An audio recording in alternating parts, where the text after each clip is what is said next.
Hello guys, this is your friend and we are back with a new fanfic.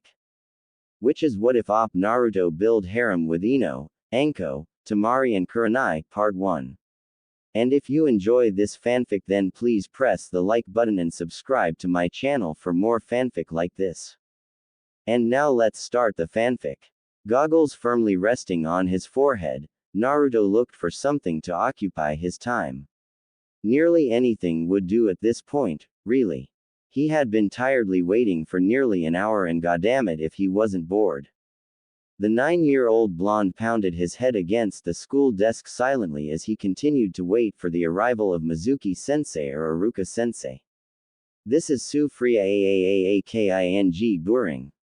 He grumbled to himself. Next to him, a raven-haired boy silently agreed. Uchiha Sasuke had to admit that the doby next to him had gotten something right for once. I don't need a history lesson, I need to get stronger to beat him. He already graduated by this age. Behind him, Yamanaka Ino and Haruno Sakura glared at the orange-clad boy with an intense killer aura. He actually had the audacity to take the spot right next to their beloved object of infatuation. Naruto was well aware of the blatant killing intent stemming from behind him. It wasn't that hard to pick up. Regardless, even if there was subtle killing intent, he would have been aware, simply because his instincts were now honed to the point where he could sense nearly every immediate hostile intent, no matter how insignificant, aimed towards him. However, Sakura and Ino's intent were more irritated rather than the murderous vibe he got from some of the villagers, so he simply ignored it. The worst he would get would probably be a fist to the head from the two fangirls. But he had experienced worse. Much worse. Sighing, the whiskered boy looked to his left at the young Uchiha. Why is this guy always brooding? He acts as if his clan was killed by his brother or some shit. Despite this thought, Naruto knew that the Uchiha clan was currently thriving and well alive. He also knew that Sasuke was butthurt because he wasn't as good as his older brother. And how did our young protagonist know? Easy. He knew Itachi on a personal level. When they first encountered each other, they understood each other well enough to form a sense of camaraderie. Itachi was well aware of the lone boy's pain and Naruto saw something within the older Uchiha that set him apart from the rest of his clan. Initially, Naruto felt a bit guilty that he was stealing Sasuke's bond with his brother, but as soon as Naruto found out about the giant dildo up Sasuke's, he shrugged all the guilt off. Naruto thought back to when he first met the older Itachi. Flashback start. Naruto was silent as he stared at the ceiling of the Hokage's office, a whiskered face of intense contemplation in place. This particular day was a day where Naruto's usual exuberance was diminished. He sighed. The blonde knew this was for his best interest, but that didn't mean he had to like it. Still, he would rather be here than out there. Sarutobi Hiruzen observed the blonde and frowned. He wished there was some other way to handle the situation, but this was the best possible solution for his surrogate grandson. He had to keep the young Jinchuriki with him to ensure his safety. After all, if past experiences were anything to go by, the levels of danger were at its peak for the boy at this time of year.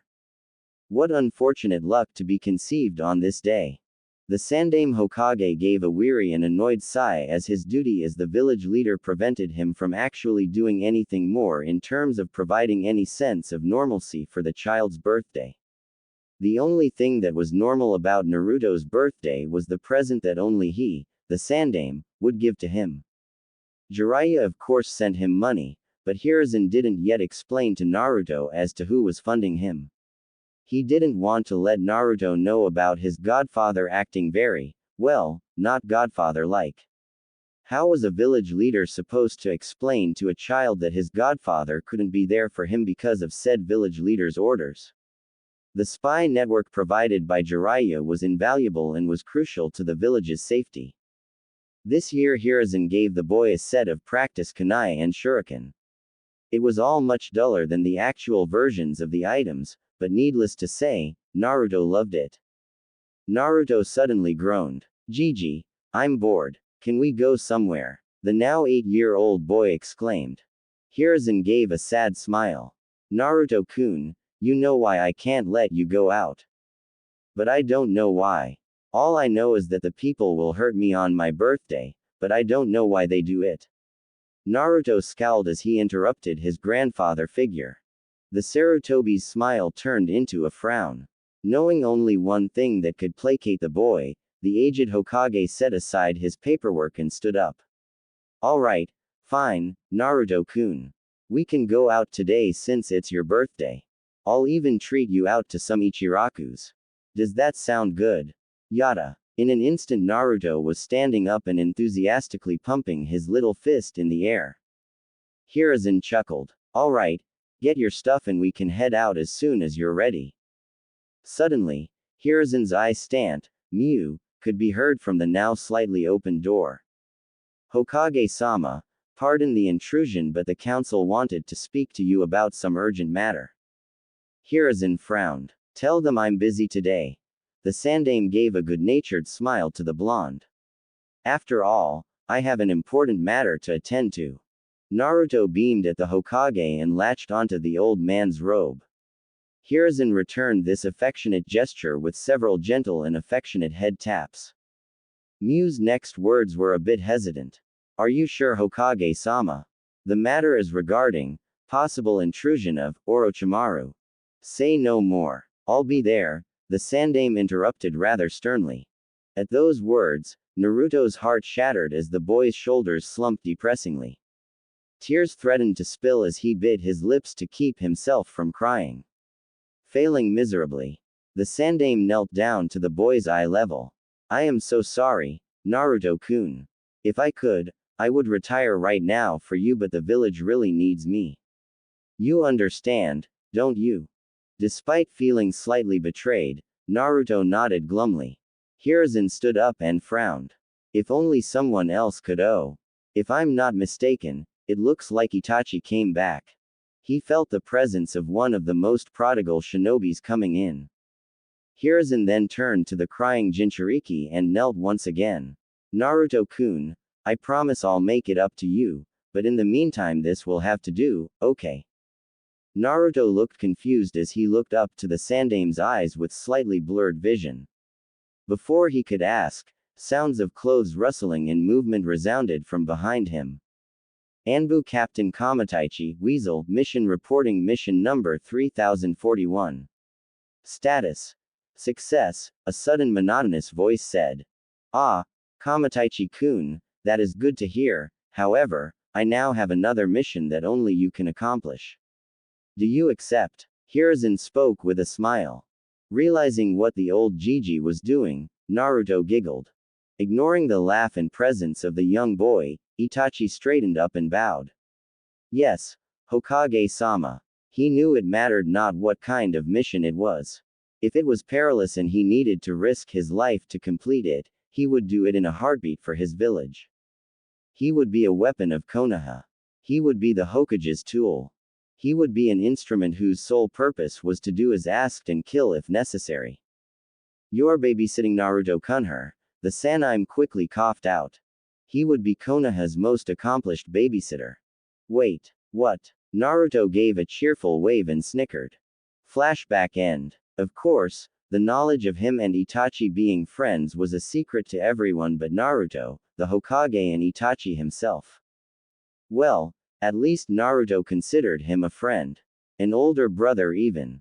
Dobi, Sasuke said, pulling Naruto from his thoughts. Retorted the young demon container. Naruto glanced at his raven-haired CL mate when he didn't respond. What the hell, why did he even talk to me? Naruto frowned. Whatever, I'm just gonna ignore him. Sasuke, noticing the attention of the blonde was elsewhere, frowned. Everyone should be paying the utmost attention to an Uchiha when one speaks to them. In an irritated voice, he spoke once more, Dobi. Naruto sighed and continued to ignore him. I wonder what time we can get out of CL, I want some ramen, Dadbeo. Oi, Dobi, I'm talking to you. Sasuke was practically seething at being ignored. He was an Uchiha. Someone of his prestigious caliber should ever be ignored. What the hell do you want, Tem? Sasuke smirked, and Uchiha would always get his way. It was in their divine right. I don't know what you're talking about. An Uchiha like myself would never address you first unless we were ordered by the Hokage himself, and even then. The sliding of the CL room door interrupted Sasuke's self-pretentious speech. A random chunin came in. Attention CL. Iruka-sensei and Mizuki-sensei will be unable to come to CL today due to unseemly circumstances, therefore CL will be cancelled for today. Naruto grinned as a cheer erupted throughout the CL. He knew that he was the reason for them not showing up, he knew all too well.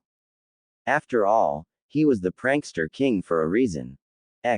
Naruto drummed his fingers against the countertop at his favorite little restaurant as he waited impatiently. Man, it sure is taking him a long time. I wonder what the hold-up is. Bored, Naruto looked at everything around him, noticing every little detail before his eyes rested on one 14-year-old Ayame. He studied everything about her long brown hair underneath her white bandana, her fair skin while she worked, and then looked at her dark brown eyes that were staring directly back at him. Naruto froze, instantly realizing he had been caught gazing at her. Instead of scowling or getting angry, Ayame simply giggled. Don't worry, Naruto-kun, your ramen is almost done. You don't have to stare at me for much longer, she finished with a teasing tone. Naruto turned tomato red as he spluttered out, well, I didn't mean I'm not a pervert. He finally ended up screaming.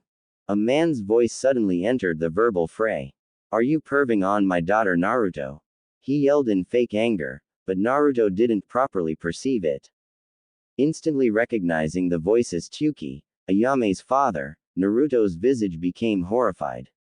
Oi, Tsuki Oji-san, I'm not a pervert. I mean, yeah, she's pretty and stuff, but I'm only 9 years old, Datbeo. Oh, so you do think I'm pretty? Ayame teased with a victorious smirk. For the second time since he entered the ramen stand, his cheeks felt blood rush through them as he tried coming up with an excuse. I didn't meant it like that, Nei-chan. He cried out. Ayame pouted as fake tears brimmed at the edge of her eyes. So I'm ugly then. Tsuki smirked as Naruto pointed a finger at him. Look what you did, Oji-san. Your daughter is crying and it's all you fault. He then turned his attention to the pseudo-crying girl. Ayame Nei-chan, don't cry. You're one of the prettiest girls I know, Datbeo. Ayame's demeanor did a complete 180 as she ran around the counter and engulfed the young blonde in a choking embrace. Ah, Naruto-kun, if only you were a bit older, I would nab you all for myself. C can't be breath. A blue-faced Naruto managed to choke out. Whoops. Sorry Naruto-kun. Ayame giggled as she let go of the sputtering while he breathed in as much air as possible. Tsuki chuckled at the children's antics. Naruto was always brightening the mood around here. The movement of the flaps of the restaurant indicating another customer had entered brought all their attention to the newcomer. In unison, Ayame and Tsuki spoke with smiles on their faces. Welcome to Ichiraku Ramen. Why were you so late, Ni-san? Naruto screamed at the new arrival with a fierce glare. Ayame and Tsuki bopped the young Jinchuriki on the head. Naruto, that's no way to treat a guest of our restaurant. We thought you knew better than that. Before Naruto could defend himself, the customer sat down and patted the young blonde on the head. Itachi held his other free hand up as a gesture to calm their scolding. It's fine. I was a bit late after all, isn't that right Naruto-kun? Naruto pouted with his eyes squinted shut and arms defiantly crossed. HMPH. Tem Ni-san was supposed to be here when I first got here. Itachi sighed and flicked him on the forehead. Naruto-kun, what did I tell you about calling me that? Ow. Naruto rubbed his forehead soothingly before turning his squinty scowl at the Uchiha. And I can't help it. You're Tem's older brother and you were late. I think it's fair for you to be, Tem Ni-san, For one day. Huffed Naruto. Ayame and Tuki looked at each other before shrugging. We'll let you guys get reacquainted. We need to go finish preparing the ramen. Did you want anything, sir? Ayame asked politely. I'll just take a vegetable ramen, Itachi started off. Screw that. Get him a miso ramen, Ayame ne-chan. Naruto interrupted. He looked at Itachi with a desperate look. Oh come on, Itachi ni, you have to at least try the best stuff for your first time. Naruto begged.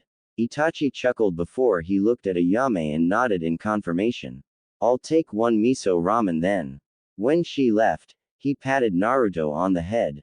So no more Tem ni-san, Naruto grinned. I guess you earned yourself a break. The rest of their lunch went by without incident as Itachi listened to Naruto talk about his day. When the subject approached the topic of the academy, the demon container then turned to Itachi. Hey, how come your little brother is such a punk bitcow? Standing over him was a smiling Ayame, who had evidently slammed a giant ladle on the blonde's head. You were saying something, Naruto-kun. She said almost too sweetly. I was saying, why is your brother such a sweet little angel? Itachi's mouth twitched in amusement as Ayame nodded in approval. Suddenly the sounds of the stand's flaps blowing announced another customer and, without warning, Naruto was pushed off his seat. Don't call me an angel, Dobi.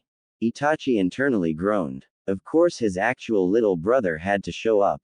Naruto angrily started to get up in order to retaliate, but Itachi held him back with a gentle grasp on his shoulder. Naruto simply sighed and ignored the younger Uchiha before he turned to the older one. Alright, Itachi ni, Naruto froze as he caught his verbal slip. Oh crap, he winced internally. Of course his freaking slip of tongue had to be in front of Sasuke. Oh Kami, he's gonna freak. Sasuke glared at Naruto. What did you just call him, Dobi? Nothing, Naruto quickly retorted. Sasuke gritted his teeth. If he was about to say what I think he was about to say. Itachi quickly stood in between the two younger occupants of the restaurant. He turned to his younger brother in blood. Sasuke-kun, what is the issue here? Did you come looking for me or did you come simply to antagonize your friend here? Naruto scoffed at the term, friend. Sasuke seemed to agree with Naruto as he glared at his older brother. Ni-san, why are you hanging with Cretan that are beneath our clan name? Especially this Dobi. Itachi frowned. You should never address another person like that, Sasuke-kun, please refrain from doing so again. The elder Uchiha gestured to the blonde, Naruto-kun here is a very good friend of mine. Sasuke scowled. Whatever, Sama wishes for your presence. Itachi nodded. Alright, Sasuke-kun, go on ahead without me. I'll be home shortly. He mentally scowled. Must be another meeting on the coup d'etat, looks like the time is approaching. HN. Came the reply of the young Uchiha as he turned around to leave. Naruto scowled at Sasuke's back as he left. He shook his head and turned to the remaining Uchiha. I don't see how the two of you are related. Itachi chuckled and brought out enough money to cover both tabs. He flicked Naruto's forehead and the blonde yelped in pain, making Itachi chuckle even more as he left the pouting Jinchuriki there. But he didn't even get to try ramen. Once Naruto finished eating, he thanked Ayame and Tuki before leaving. Deciding to get some good old training in, he started heading over to the training grounds. Using the alleyways and shortcuts to his advantage, he swiftly navigated the pages while achieving his desired intention of avoiding people. It would do him no good to run into anyone when he was alone.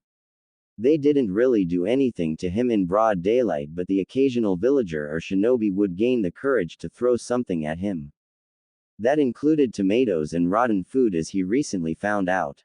Other times it would be more lethal. Naruto kept quiet and stealthily walked to training grounds 43, one he knew that was always empty. He didn't really know any reasons why, although he suspected it had something to do with training ground 44 making weird feral and animalistic noises. Oh well, As long as it keeps people away from me, it's fine, he thought as he headed towards his intended training grounds.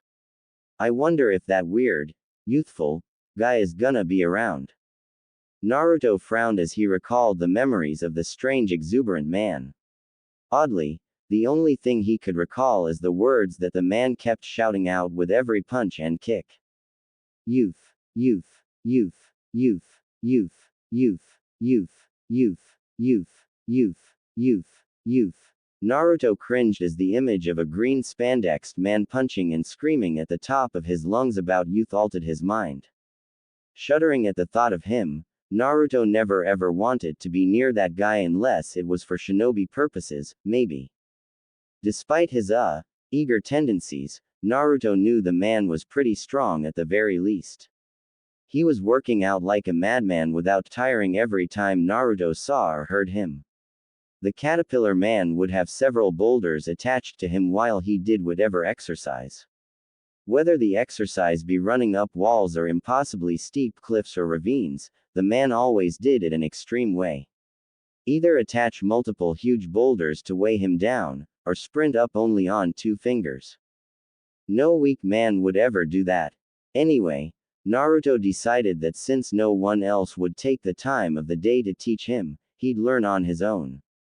He looked at various shinobi training and tried to copy what they did. Of course, this was all done discreetly, for obvious reasons. And that was how Naruto trained everything, well, everything that wasn't chakra-based. Naruto couldn't do shit with his chakra and it absolutely irritated and puzzled him to no end even though they had just unlocked their tenketsu this year like every other year 4 academy students would. It was sort of a rite of passage he supposed, at least that's what Gigi told him. However, surprisingly, when Naruto unlocked his chakra everyone in a half-mile radius ped out, himself included. The Hokage was there when he woke up and tried to explain everything to everyone about what happened. He said, Naruto-kun has too much chakra and the density of it was blah blah blah. Naruto didn't really pay attention because firstly, unlocking your chakra was painful as hell and he was super exhausted after he regained consciousness, and secondly, when did he pay attention to anything important? Never. That's when. Although he made a mental note to fix that issue soon. Suddenly, a scream broke Naruto's train of thought.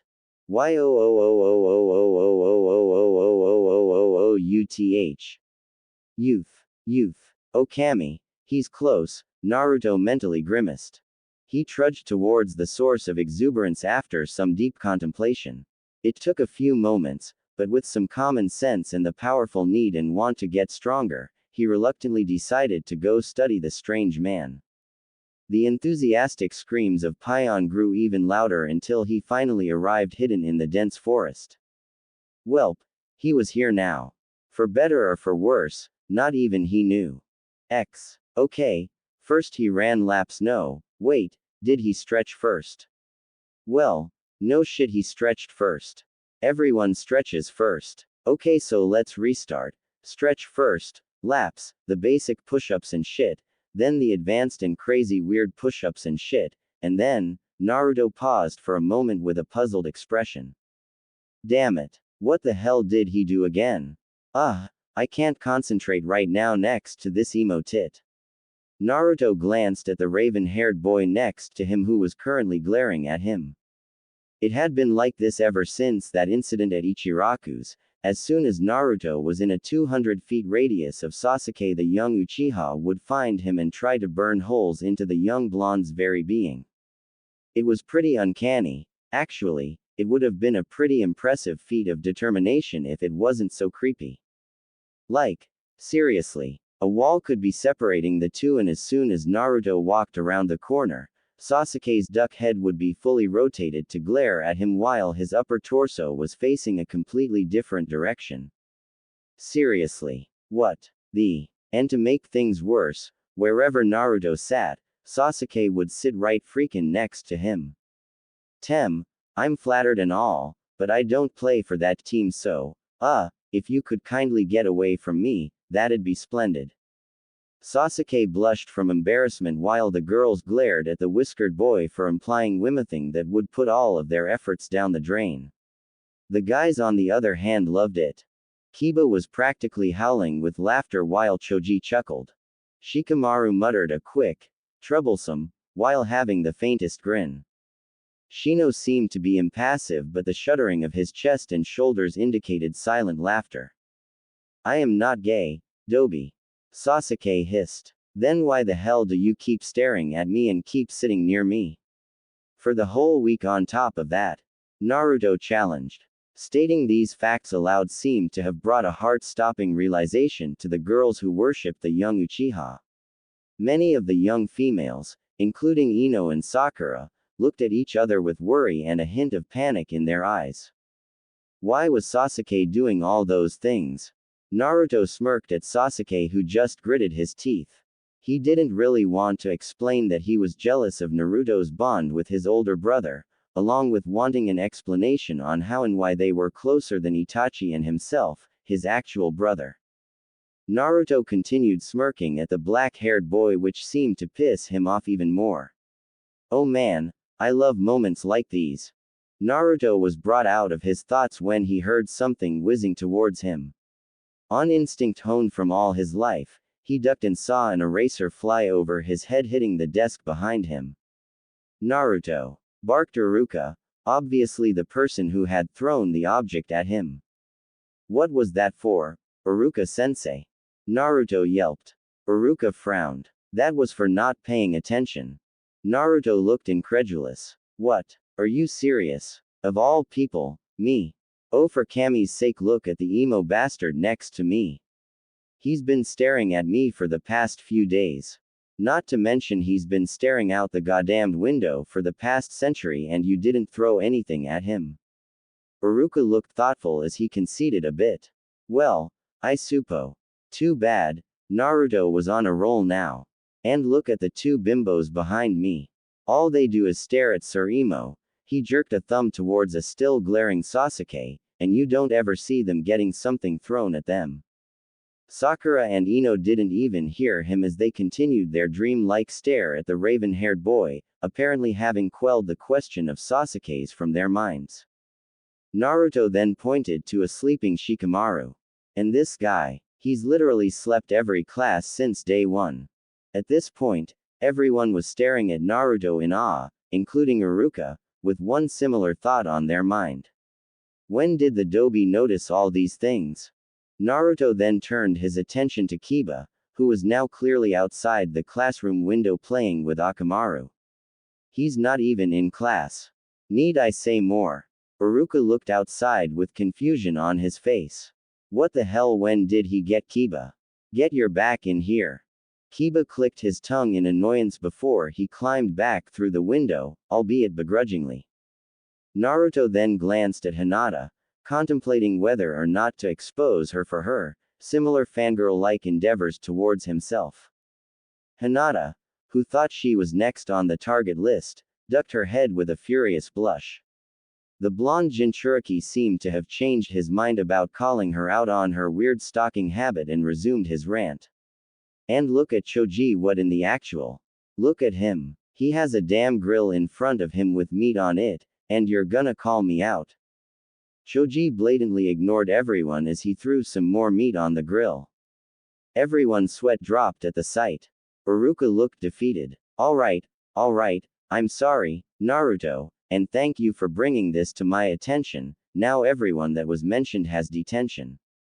This set off a set of reactions, none that Iruka was hoping for. Sakura and Ino squealed at the prospect of spending more time with their precious Sasuke-kun. Shikamaru didn't care since he was just gonna sleep that time away anyway. Choji shrugged. He'd just eat more of the snacks he carried to pass the time. Kiba didn't care much. He had just received Akamaru from his clan and wanted to bond with the little dog as much as possible. Since they were now official partners, detention would be fully and gladly spent with his new bud. Sasuke, however, was a different story. The young prodigy seethed at the blue-eyed blonde boy with evident rage. Dobi, look what you've done. Naruto was about to retort when he felt two separate fists collide with the back of head along with the shout of Sasuke's two number one fans. Yeah, idiot, look what you've done. They yelled in unison. Ow. Sakura-chan, Ino-chan, that hurt. Naruto whined as he nursed the back of his head. Sakura and Ino huffed as one. That's what you get for getting us all in trouble. Not that we mind, both girls added in a silent afterthought. Whatever, Naruto mumbled. Iruka pouted with comical tears streaming down his face. Man, I don't think it would even matter if you brats had detention or not. It's not like it's gonna change anything. So luckily for you guys, detention is cancelled, but seriously, back in my day. Iruka then went on to rambling on about today's generation needing to discipline themselves until the dismissal bell rang. Without any hesitation, Naruto darted out the room quickly with a scowl on his face. He had had enough of the people in the classroom and the bullshit. Naruto kicked at the ground as he walked along the village. He kept his gaze down and ignored the villagers' open disdain for him, having learned early on to not make eye contact or else he'd incite some form of retaliation from anyone within 100-yard radius. He quickened his pace to the training ground he was heading to. Civilians weren't allowed on the shinobi's turf, so at least he'd be safe from them over there. Of course, it was natural that he would have had a few run-in with some angry shinobi every once in a while, but the most they did was send him packing from the training grounds with some harsh words. He approached the training ground with a mental sigh of relief. He was finally in the safe zone, somewhere he could kick back and relax. Except he wasn't gonna kick back and relax, he was gonna train. Well, he was gonna try. The reason he could only try, and not do, was simply because no one had taught him. He couldn't really try and learn on his own because he never had the proper material at his disposal and he couldn't obtain them through stores, with him being the pariah of the village. This meant that as the scorn of the village he was constantly thrown out stores for simply being in there, and the instructors at the academy regularly sneered at him for even approaching them, so that was a no-go. Well, everyone except Iruka-sensei and Mizuki-sensei. But the two aforementioned Chunin never had time because they were always grading papers and busy with some other teacher stuff. That's why his training regimen was usually taken from other shinobi he was able to observe on the rare occasion that he wasn't found out by them. Today, Naruto was gonna be following his own regimen and another that he observed from a rather happy fellow. Naruto scrunched his face up as he tried remembering the man in the green spandex suit's regimen for the umpteenth time. Oh yeah, I remember, Datbeo, Naruto yelled emphatically as he set to run 100 laps. And that was only the warm-up. Naruto huffed and puffed as he ended his last lap. Son of a gun, that was pretty tiring. I guess this is the price of becoming Hokage, Datbeo. He quickly stood up and stretched before going to the decently sized stream, drinking some water from his cupped hands and washing his face as he relished in the revitalizing feeling.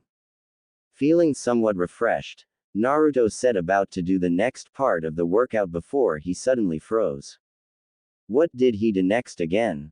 Scrunching his face in concentration, Naruto struggled to recall the exact workout. His eyes panned across the training ground hoping for some kind of memory spark.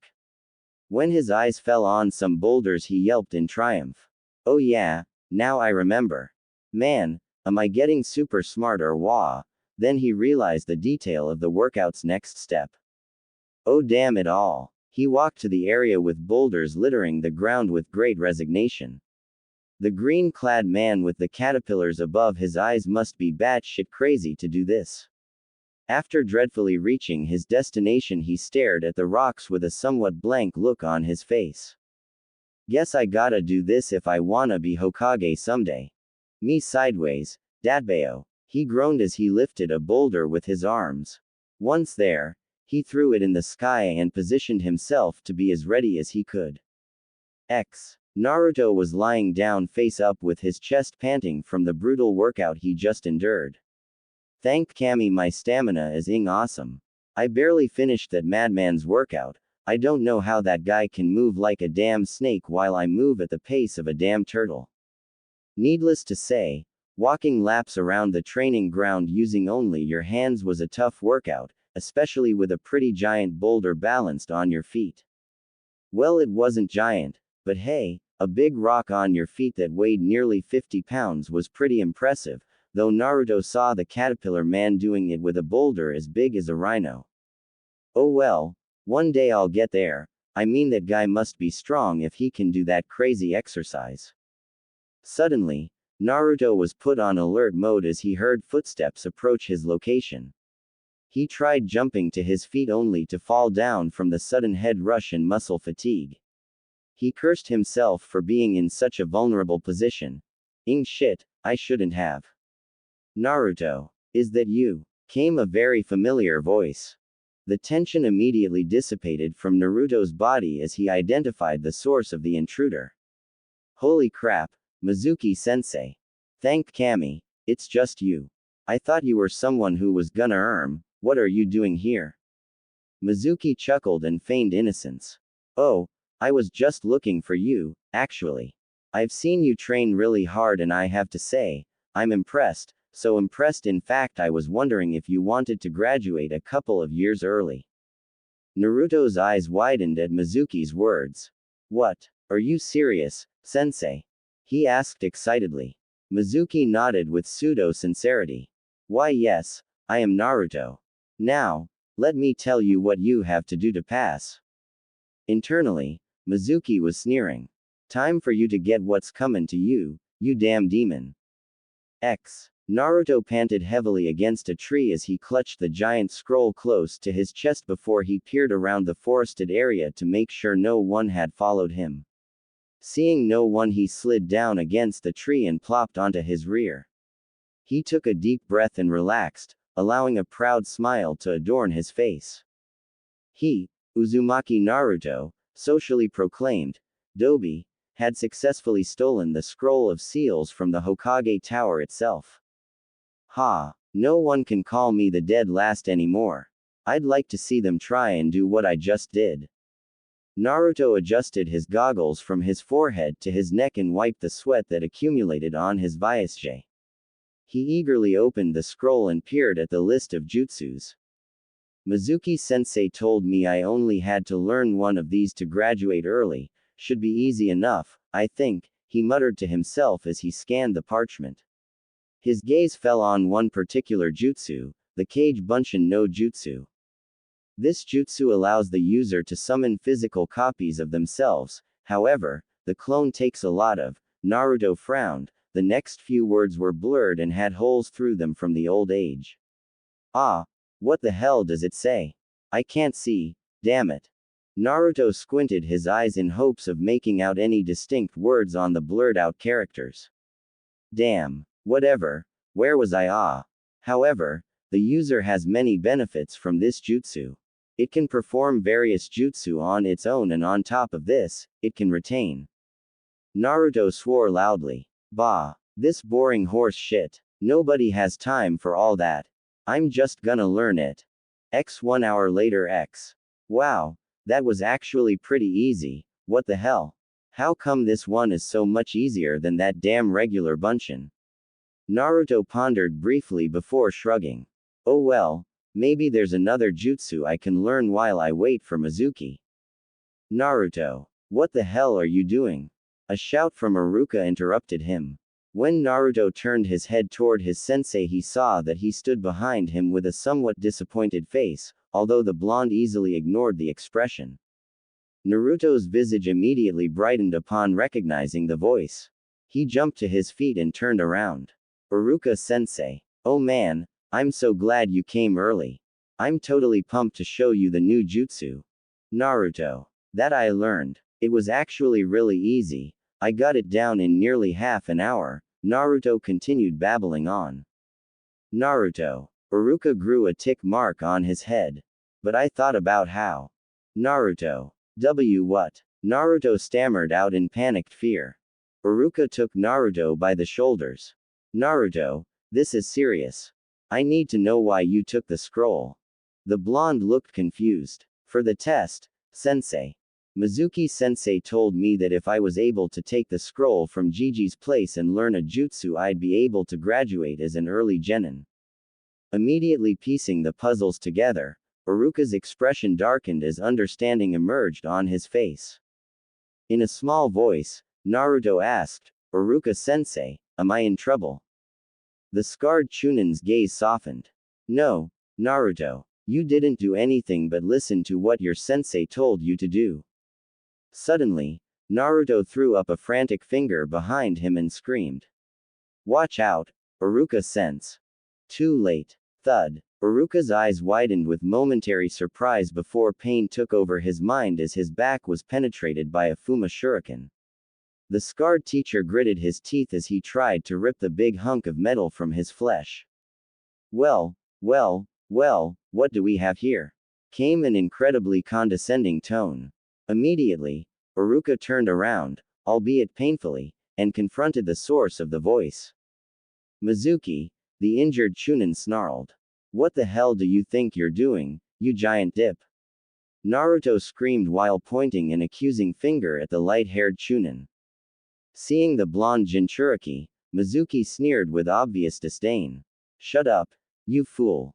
You honestly thought you of all people would have been given an earlier chance than someone like Uchiha Sasuke, the actual genius of the class? A confused Naruto asked in a somewhat subdued voice, but you said. Realization dawned in Naruto's eyes as he puzzled the pieces together. He used me. Anger bubbled up in Naruto's chest. You piece of shit. I'm gonna kill you, he screamed. Instead of taking offense, Mizuki simply laughed deliriously. Ha, you, kill me. And how in the world is the dead last demon of his class going to accomplish that? Before Naruto could respond, Iruka growled. Don't call him that, you traitor. You have no right to say anything. He turned to Naruto and said, I need you to run and get some backup for me, alright? Naruto nodded dumbly and took off scroll tucked to his chest with both arms. Iruka then turned his glare to his childhood friend. Mizuki, how could you? Why would you stoop so low? Why the air you protecting that demon? Mizuki sneered. Did you forget that it also killed your parents? Join me, and together we can kill the demon and erase his existence from. Iruka was already shaking his head. No, you're wrong. He's not a demon, he's Naruto Uzumaki. Iruka snarled as he wrenched the implanted piece of metal from his back.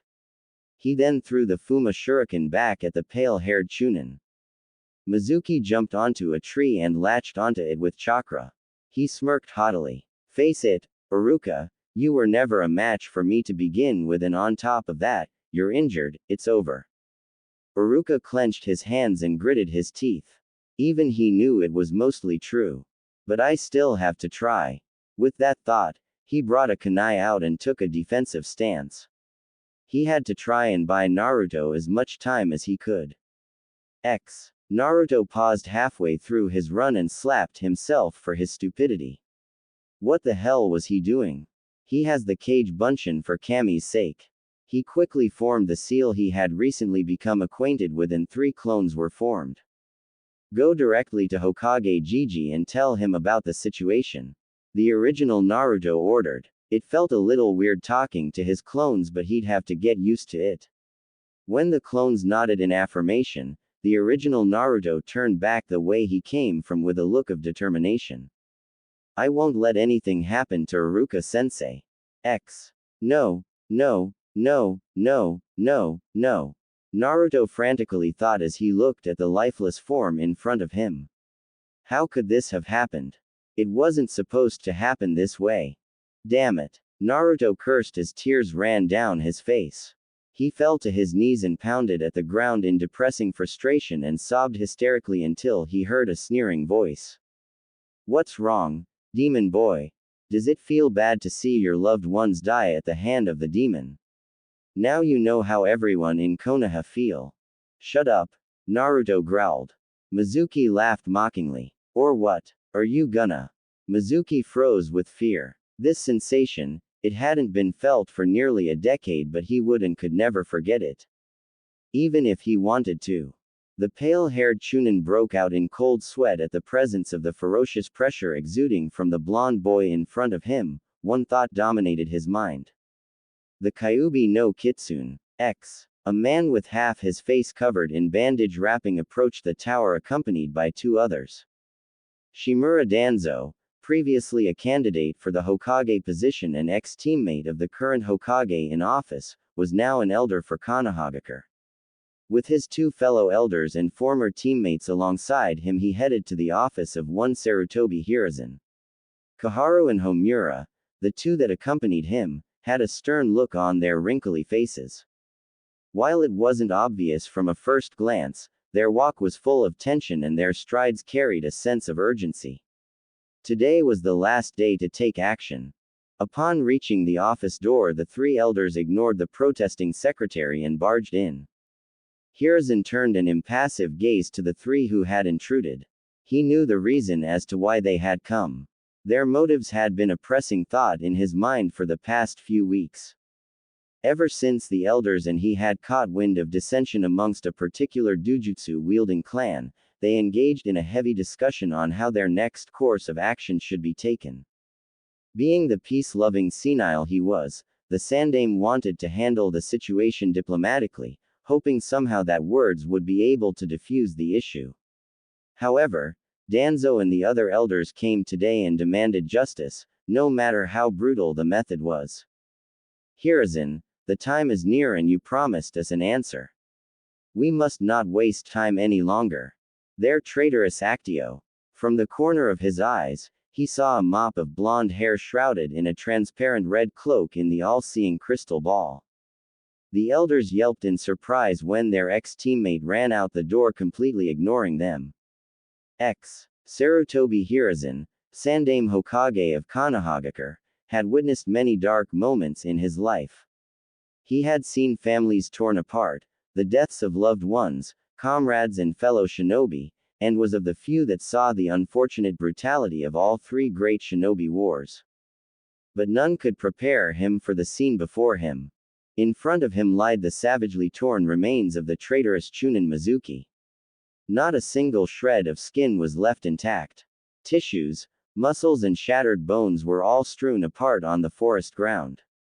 Blood coated the once normally green grass red, and a heavy trail of blood led to two forms on the ground. Naruto was on his knees, rocking back and forth, clutching Iruka's head to his chest, all the while sobbing with unrestrained sorrow.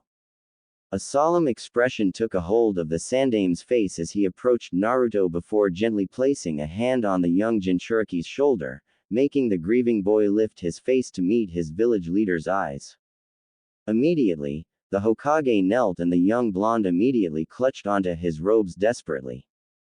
Naruto tried reining in the turbulent emotion that coursed through him as the Hokage stood in front of him, but failed miserably. He dreadfully dabbed at his face with his blood-coated sleeve, trying to halt the liquid that manifested from his eyes. I'm sorry, Gigi, I don't know what he kept calling me a demon. He killed Iruka-sensei, it was just so hectic. 1 meter moment ICR read and the end next, Mizuki is dead. Hiruzen interrupted the young boy's babbling. Naruto-kun, all of this was out of your control. You aren't at fault for anything, do you understand? He said sternly yet gently. Naruto shook his head despairingly.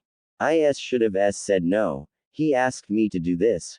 Hiruzen made to interrupt the young boy again, but the blonde continued in a whisper. Why, Gigi, what did I do to deserve this? What did I do to deserve everyone's hate? He looked up to the Sandaime's face and gazed with teary eyes. I'm tired of not knowing, Gigi. I got Iruka-sensei killed because I was stupid and weak. The Sandaime took his shoulders and spoke in a firm yet warm voice. Naruto-kun, believe me when I say this was not your fault. As to your request, we'll discuss that later. Now sleep, my child, you don't need to worry. I'm here for you. Naruto nodded, knowing that was the best he was gonna get out of the leader, and felt his eyelids grow heavy. One last thought rang through his mind before he entered the blissful void of sleep. I'll fix myself to be the best, Iruka-sensei, That's a promise of a lifetime. Naruto sat in the chair in front of the Hokage's desk and swung his feet in a bored childlike fashion. Hey, when does he or she get here? I wanna start training, Dadbeo.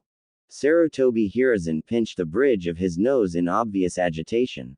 It had been a whole 2 weeks since the Mizuki incident and he had kept Naruto with him in case of a mental breakdown, making sure that he'd be there for his surrogate grandson.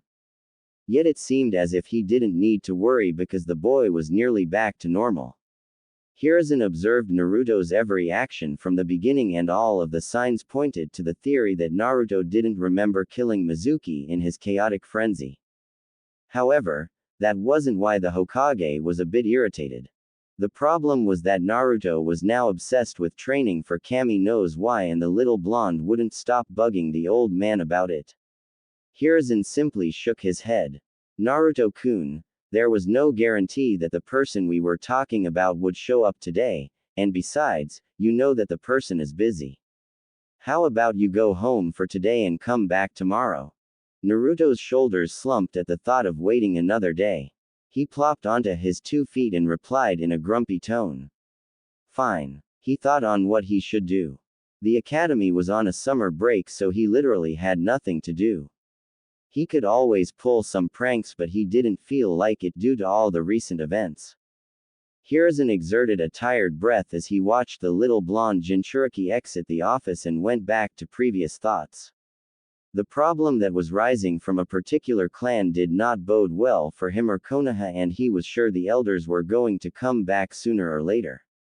He grimaced as he paged his secretary. Maya-chan, please set up a meeting between the elders and I ASAP. Yes, Hokage-sama. Both Naruto and Hiruzen had forgotten what day tomorrow was.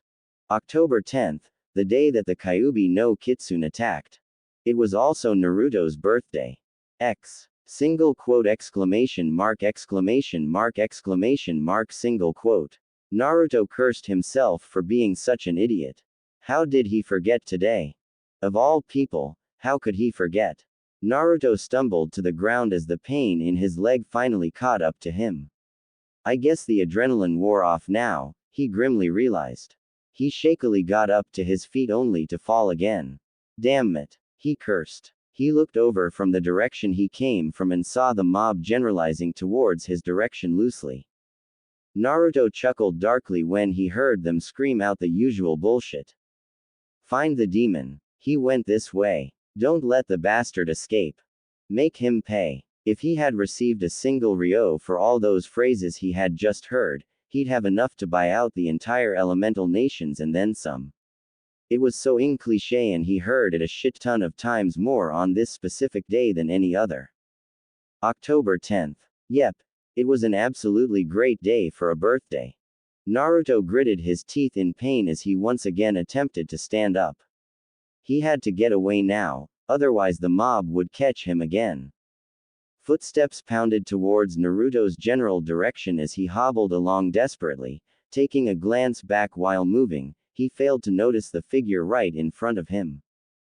Gotcha! You little bastard! Naruto yelled in agony as a second kunai implanted itself into his calf. Surrounding him was mostly civilians and very few shinobi. Now that he effectively couldn't run, they had him cornered. Knowing this, Naruto simply curled up in the fetus position and closed his eyes. He tried protecting himself as best as he could by using his hands to cover his face, the seemingly primary target for the mob's punches and kicks. Suddenly, all of the attacks ceased and he felt himself being taken a hold of by the arms and legs.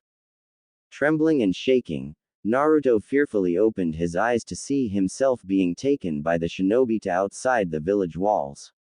He strained and pulled with all of his effort to try and free himself, but it was for naught. How the hell was a 10-year-old supposed to free himself from some battle-hardened shinobi? Please, anyone. He cried and whimpered for someone to save him, but it all went unanswered. If it weren't for the seriousness of the situation, he would have noticed that this was the first time he had been taken outside of the village walls. I'm sorry. I don't know what I did. Stop. Just PP, please let me go. Naruto begged. As an answer, one of the shinobi who was carrying him punched him square in the stomach, involuntarily forcing blood to cough out. Oh, don't worry, we won't kill you just yet. No, that would be showing you mercy. We're gonna make sure you suffer for years and years to come, one of the shinobis spoke in a low voice. The group of 5 shinobi then reached the forestry that surrounded the village and quickly entered the somewhat dense foliage. Without warning, Naruto was thrown and pinned against a very large oak tree. The unmistakable sound of metal piercing skin resounded in the air, followed by a loud scream of pain that broke with sobbing. The shinobi stepped back and admired their grotesque work. Before them, the boy they believed to be the actual Kyuubi no Kitsune was crucified to the tree.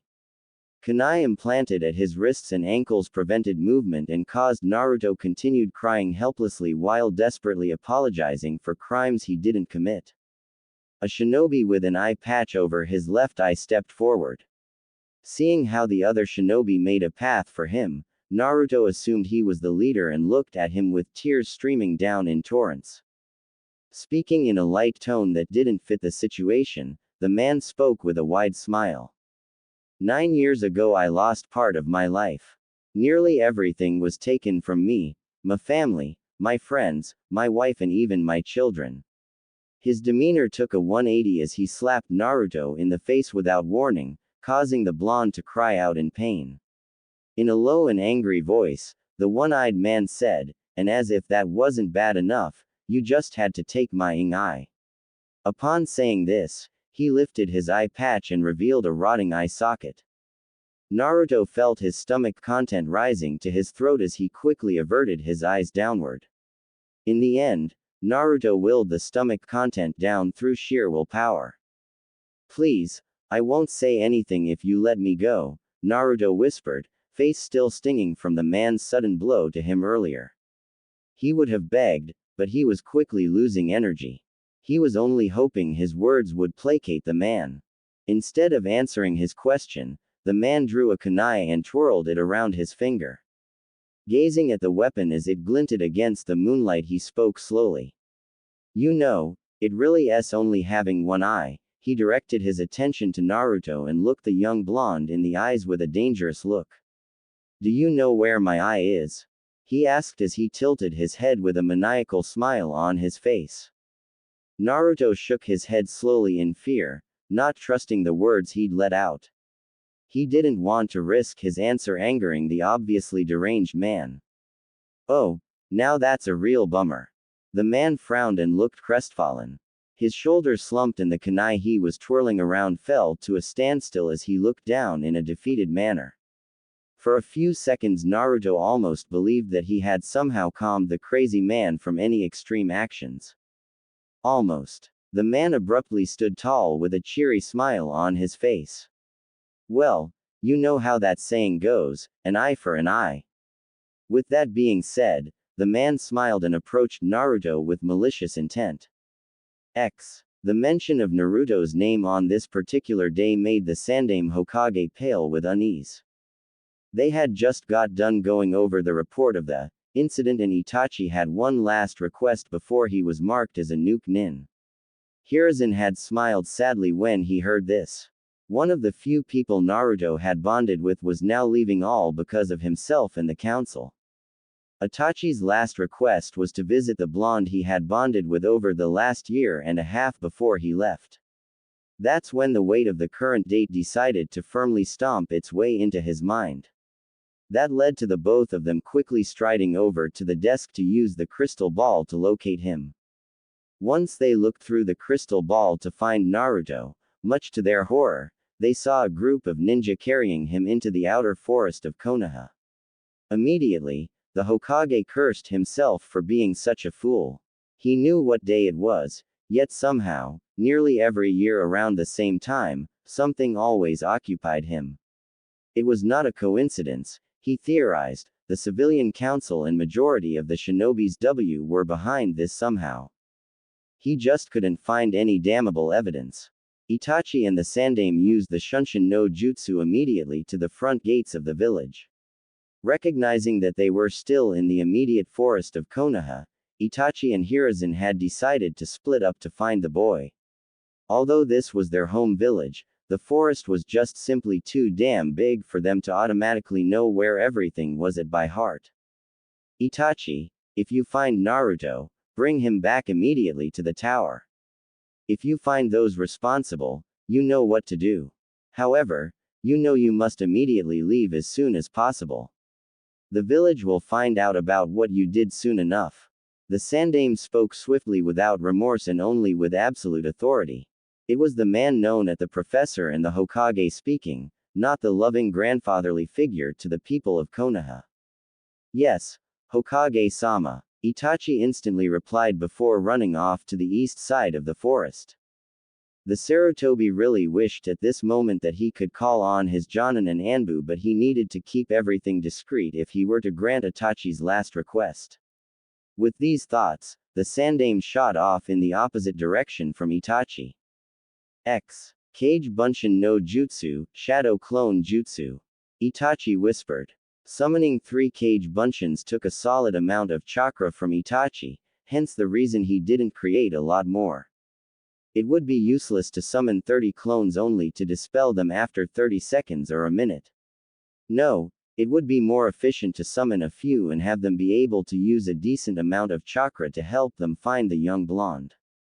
Immediately, they sped off in random directions in hopes of completing their tasks as quickly as possible. Itachi picked a direction where his Kage Bunshins hadn't gone to and sent chakra to his ears in hopes for a sign to the whereabouts of Naruto. He immediately heard some rustling and pumped chakra through his legs to the source of noise. He ran and ran in hopes of finding. Tisk. Itachi stared at the cause of the noise with a frown. Just a squirrel. If he didn't find the boy soon, he was sure the blonde would be severely injured or dead by the time they got to him. Itachi checked his reserves and seeing that he had about 2/3 of it left, he summoned another set of 3 Kage Bunshins and sent them off in random directions. He was getting desperate in finding the boy. He didn't know why, but the blonde provided the companionship and feelings of a real little brother. Sasuke was more of a wannabe rival from the Hyuga clan that only saw him as a motivational piece, and that was it. Every other shinobi held him in a rare reverence that stemmed from him being a young and accomplished shinobi that happened to be an Uchiha. But Naruto was different. Naruto treated him normally and didn't see him as a genius but as simply Itachi. It was foolish for him to have developed a familial bond with the boy because he knew one day he had to eventually sever the bond. He knew this when he told the Hokage about the uprising in the Uchiha clan, but the little kid was a sphere of energy that had a gravitational pull about him once you got to know him. Itachi sighed. Not to quote the Nara clan, but it was quite troublesome. Again picking a different path from those of his clones, he quickly ran and pumped chakra through his legs once again. He ran up a tree and started taking the high route. Hopping from branch to branch, he broadened his senses too. Suddenly, an agonized scream pierced the moonlit night. Itachi froze. Anger bubbling up in his core, Itachi activated the recently obtained Mangekyo Sharingan subconsciously and flared his killing intent. With inhumane speed, Itachi silently blurred through the thickets. More people were going to die tonight. Half a second. That's all Naruto had before his senses kicked and realized there was an 8-inch kunai in his eye. His first sensation was just the sense of intrusion being cold.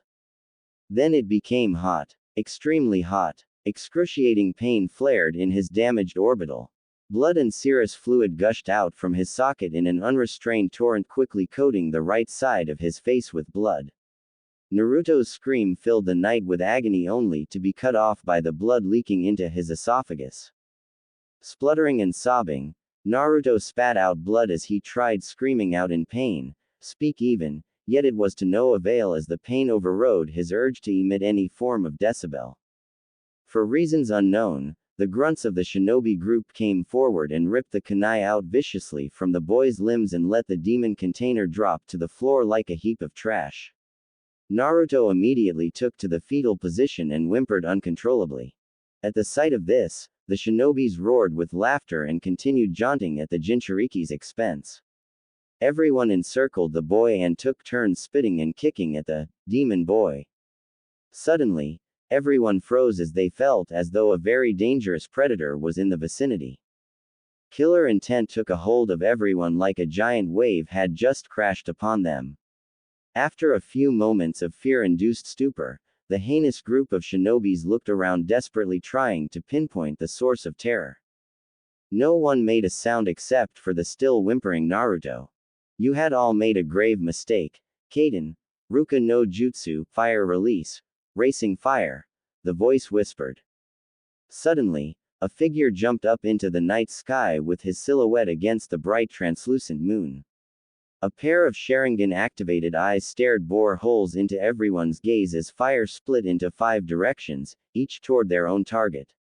Rapidly approaching them, the shinobis emptied their bladders as they knew it was too late to survive. Screams of fear filled the forest before being silenced by their fate. Itachi quickly dispelled his cage buncheons that were still searching and did a quick scan of his surroundings, ensuring that no more danger was present. After confirming that there was indeed no more danger present, Itachi approached the near-dead boy he came to know as a younger brother. Anger bubbled once again in Itachi's core as he realized what they did to the young boy. Kneeling down to the sun-kissed blonde, he began healing the small wounds. He had a basic proficiency in medical ninjutsu due to his Sharingan. However, it was only basic. He wished now more than ever that he should have given more attention to it. "You're late," Naruto managed out with his good eye closed. He cracked a small smile. "Temni-san." Itachi shook his head with incredulously. "You must be strong to make light of this horrendous situation, Naruto." "Don't talk, Naruto. Save your energy, you're going to need it." Taking the boy's silence as an answer, he continued to patch the minor injuries. To heal the Jinchuriki's broken bone was out of Itachi's medical ninjutsu's league. The basic healing would have to do for now. Completing his simple healing process, Itachi then bit his thumb, Kuchio's number jutsu. A cloud poofed and revealed a slightly larger than average crow. "Why did you summon me, Itachi-san?" asked the crow in a surprisingly deep baritone. The crow looked around his surroundings before looking at the boy with a kunai embedded in one of his eye socket. The crow's reaction looked disgusted. Humans were the most barbaric organisms to walk this forsaken world. "Kuro-san, I need you to find and relay a message to the Hokage. He should be easy enough to find if you search for his signature from the sky." The older Uchiha answered. Kuro, the crow summon, simply nodded his affirmative. "And what does this message entail?" "Please inform the Hokage that I had found Naruto and he'll be arriving shortly. Please also inform him that." Itachi leaned in and whispered something to the crow. The crow's eyes widened with surprise. "Are you sure you want to that? The repercussions could be severe. You especially don't know how that process could react. Especially cause of a certain being that is held. No, I don't think you should go through with this. It'd be painful for the boy on top of that, we would be uncertain in knowing if it would work. Go. I have made my decision, it must be done." Itachi interrupted with a stern voice. He had already put a great amount of thought behind this. The crow looked apprehensive but eventually nodded. Itachi was one of the strongest shinobi this world had to offer. Kuro would trust in the genius of the Uchiha clan. Itachi turned to the still form of one Uzumaki Naruto. He knelt down and called out softly, "Naruto." Itachi grew worried as the boy with his good eye closed didn't respond. Just as he was about to act, the boy moved his hand to his cheek, almost touching the kunai that had been forcefully implanted into his socket. He held his hand there on the verge of making contact with the weapon before finally dropping his hand on his cheek. "It hurts," Naruto whispered hoarsely, voice trembling full of pain. "I know, Otuto, I know. But I need you to be brave for me, okay? Can you do that for me?" At Naruto's weak nod, Itachi continued, "The kunai ruptured everything in your eye. If I were to take it out, you will be blind in that one eye." "I figured as much," Naruto said quietly with tight lips. "However, If you choose to do so, I can replace it, but the process itself would hold an untold amount of pi. No, I won't take your eye just so I can see Itachi ni. I'd rather go blind than hurt someone I love. Naruto spoke loudly with ferocity. Screw that. He wasn't no sissy bitch. Itachi gave an amused smile. Not that Naruto could see, always thinking about others. Naruto-kun, sometimes it's good to be selfish. Naruto managed a small pained smile. Hell yeah, I'm always thinking about others. Heroes always think about others and they get all the ladies. Dadbao. He chuckled weakly. Just kidding. Brooders like the Tem always get M, which is complete bullshit by the way. Itachi again looked at the boy with slight awe. Just how do you do it, Naruto? Always remaining strong and steadfast. I wouldn't be using my eyes, so you don't have to be worried. Oh gross Itachi ni. I'm not gonna use one of those bastards' eyes. They just assaulted me, so screw them and they're shitty. Not theirs either. Itachi said quickly, placating the boy into silence. Naruto remained silent before speaking slowly. If it's not yours, and if it's not theirs, then whose? Itachi pulled out a vial that contained a pair of eyes and briefly thought back to the conversation he had with the Sandaime Hokage. Flashback starts. Sarutobi sat silently in his office contemplating his recent decision. Did he really make the right choice? Would his predecessors have condoned his decision or would they have chastised him? Unfortunately, he would never find out. Regardless of his decision, he couldn't fight off the intrusion of guilt that had seeped into his soul. It has been done, Hokage-sama. Came an emotionless voice. Despite the monotonous tone of the speaker's voice, Sarutobi Hiruzen knew there was an emotional turmoil warring inside the young man. He knew what he had forced on the young adult was an unbearable weight that could never be fully alleviated. Sarutobi clenched his jaw as he spoke with guilt and sorrow riddling his voice. He avoided eye contact with the genius. I am truly and sincerely sorry. I wish it had never came to this. I will do whatever it is to keep this village safe, Hokage-sama. I nearly regret nothing, however I would like to tell you I had failed in one aspect. Sarutobi gave a sad smile. I would have never expected you to kill your own Otudo, even I know that you're not the perfect ninja. Now I have to ask, did you perform the Tsukiyomi on young Sasuke-kun, and were you able to obtain the Mangekyo Sharingan? Itachi shook his head. I simply knocked my little brother out. I didn't see a reason to put him through such torture. The incident tonight should be well enough to motivate him to be stronger. Itachi's fist clenched ever so slightly. This did not go unnoticed by Sarutobi as Itachi continued, and I was successful in killing Shisui Uchiha, successfully obtaining the Mangekyo Sharingan without using his eyes. However, I would like to take them as keepsakes, Hokage-sama, if you don't mind, that is. Sarutobi understood immediately. The bond between the two Uchihas was akin to brotherhood. It forged upon being the talented and young prodigies always together during countless life-threatening missions and perilous situations. Sarutobi waved the Uchiha's hesitation off. It's fine, Itachi-kun, it's the least I could do for you, especially after all you've done for us. Itachi then cleared his throat somewhat awkwardly. Actually, Hokage-sama, there's one more thing I would ask of you. If it was alright with you, I would like to make one more visit to one Uzumaki Naruto. The Sandaime froze. The mention of Naruto's name on this particular day made the Sandaime Hokage paled with unease. How could I have forgotten? Flashback ends. Don't worry about trivial matters like that, just answer the question, Naruto, yes or no. Itachi spoke sternly, despite the quietness of his voice. Naruto took several painful breaths before he gave an answer. Grimacing, he spoke slowly. Well, not much of a choice if I want to keep my eyesight, I suppose. Naruto tilted his head towards Itachi. This action elicited a giant wince from the young blonde. Naruto held himself still and let the pain dull out before he asked, as long as it's not your eye, I'm fine with it, Itachi-ni. Itachi allowed himself a small smile as he tried to steel his nerves. He didn't know anything about surgical processes, but he hoped he didn't need to. When he was healing the minor cuts and bruises, he felt the deeper lacerations and broken bones healing on its own. When he focused his attention, he felt a malevolent chakra at work. He suspected it had something to do with the Kyuubi no Kitsune. On that piece of information alone, was what Itachi was basing this whole eye operation on. He was relying on the seemingly miraculous healing prowess of the Kyuubi. In the small amount of time since the situation made itself known, he put an impressive amount of thought into his next course of action.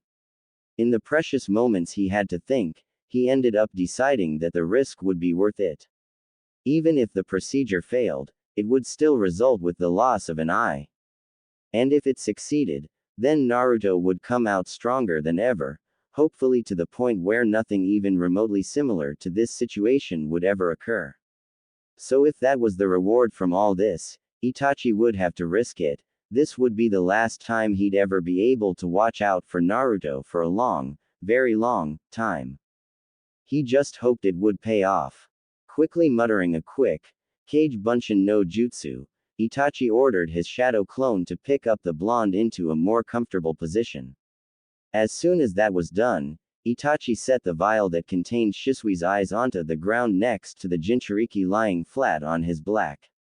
Kneeling next to the side of Naruto's face with the kunai stuck in it, he gently tried tugging the kunai out only to find it stuck.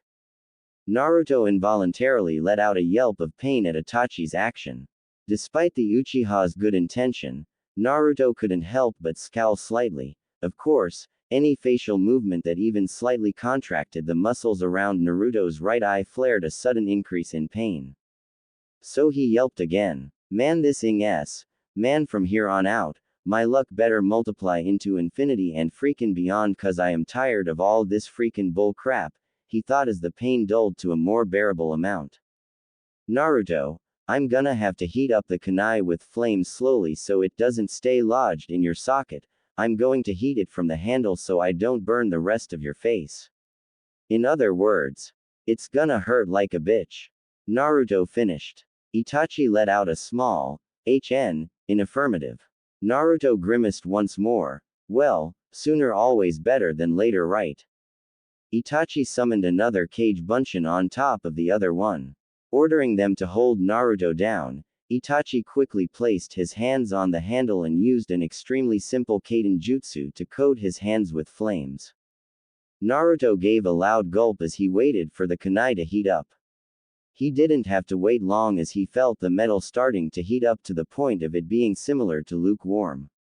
Naruto's pace of breath quickened from the anxiety of waiting. Despite the brave face he put on, this whole thing was actually quite freaking scary. Naruto didn't know why he expected the pain to be sudden, but he did. Every time he experienced pain, the suffering was always delivered swiftly. Should be the same for this time, right? Kami, was he wrong? The first sign of his error was the fact he was becoming extremely uncomfortable, well, as uncomfortable as you could get with a kunai already embedded into your socket. Naruto gritted his teeth as he felt a small degree of burn. Can you pull it out now? A short tug that led to more pain answered him. It's not hot enough yet, and I can't go any faster or I might cauterize the flesh around the wound. That would effectively seal this kunai as a permanent fixture to your face. I'm sorry, but bear with me, Otudo. Itachi murmured. Naruto let out a strained noise indicating pain was building up. He clenched his jaws and grinded his teeth furiously. His fingers penetrated the ground as he exerted pressure, hoping somehow that grasping at something tightly would dull the ever-increasing pain. He thrashed against the shadow clone's restraining grip on him to no avail. He cried out desperate pleas for Itachi to stop, to end the suffering. In response, Itachi continued whispering encouragements that fell to deaf ears. Right as the pain reached the apex of Naruto's tolerance, the pain immediately died down to a small ache, eliciting a somewhat relieved gasp from the Jinchuriki. Aye, is it out? He whispered as he opened his one good eye to see Itachi smile and nodding. Naruto shut his one eye tightly and bared his teeth as the open air felt hit his gaping socket. It felt like a brick ton of salt against an open wound. He took in a deep shuddering breath as he adjusted to the strange emptiness and pain of his eye socket. Now this is the hard part, right? Itachi hesitated a bit before answering. Pursing his lips, he spoke unsurely. Naruto, I really don't know what is gonna happen, but I believe you should and can expect pain, and lots of it. I'm going on a whim here as to this final step. Do you still want to continue? One sapphire eye stared at Itachi dully. I don't know. I am scared. Don't think I can handle this. Naruto finally whispered out as tears escaped his eye freely. Naruto didn't know why he had to be so weak. It should have never turned out this way, if only he had been. You are strong, came the quiet yet stern voice of the only Uchiha present. Naruto shook his head. No, I was never strong. I couldn't even protect Iruka-sensei, and I can't even protect myself. Itachi lifted his hand briefly and flicked the whiskered boy on the forehead. Don't be a baka Otudo, you are more strong than you'll ever know, trust me. Hearing those words brought a strange effect in Naruto. He still felt all the negative emotions, but the words of his older brother instilled a new sense of security in him. If the genius amongst genius saw something in him, perhaps he himself can one day see it. Thank you, Ni-san, Naruto whispered. He looked up towards the night sky and continued, I think I'm ready. Itachi patted the boy's head before giving a grim nod. Let us begin. Naruto had thought he had known pain to an intimate level. Well, Sally ed that notion sideways and tossed it in the trash. 'Cause what he felt at this moment. That was pain. He tried screaming, but he found his throat parched and was barely able to whimper. He tried thrashing against the cage buncheons that were restraining him. He tugged and kicked, but it was to no avail as he felt his world explode with pain. Yet underneath all that pain, he felt something incredibly difficult to describe. He felt something different. As vague as that was, it was the truth. Yet if he had to describe the strange sensation, he would have to say evil. However, thanked Kami, the feeling Naruto had felt lasted for a few seconds, seeing as to how he passed out from the pain. Again, thanked Kami. Where am I? Why does my head feel like it's been hit with a Fuma shuriken? I wonder if Ni-san is still here. Itachi Ni. Hearing no response, Naruto groggily awoke to an all too familiar place, albeit blurry. He knew exactly where he was. The familiarity of the place assaulted his sensitive senses. The clean antibacterial scent attacked his already sensitive nose. The whiteness of the room and the texture of his clothing, which felt much like a gown, were dead giveaways as to where he could be. Yeah, he knew exactly where he was. A place that he hated waking up to. Konoha's hospital. That or he was at some crazy OCD freak's house with an extreme hospital fetish. Naruto groaned as he tried moving. His body felt like complete crap. Everything hurt and he was sore as hell. What the hell caused this? Last thing he remembered was. The memories hit him like a tidal wave. Naruto closed his eye and took a deep breath. He opened his eye, just realized that his vision was supplied only from the left side. From his other optical perspective, he simply saw pitch black. I guess it didn't work. Naruto spoke softly to no one in particular. With great difficulty, Naruto sat up straight with a severe wince and groaned, shit. That hurt like a motherfuck. Now Naruto-kun, do I need to wash your mouth out with soap? Came a somewhat amused voice. Naruto looked up to see the one and only Sandaime Hokage standing in the doorway. Although he spoke with an amused tone, his visage was dead serious. Averting his gaze, Naruto murmured dejectedly, Hey Gigi. How are you feeling, Naruto-kun? Like shit. The Sandaime let out a mirthless chuckle as he approached the bed Naruto was sleeping on. Rolling a wheeled chair closer so he could sit and converse more easily. This talk wouldn't be easy, the Sandaime sighed. I guess that's a given after what had happened last night. The Sandaime rubbed his chin in a thoughtful manner. Where's Ni-sa? Naruto caught himself quickly. Itachi. Sarutobi frowned. Why didn't the Uchiha prodigy tell the Jinchuriki?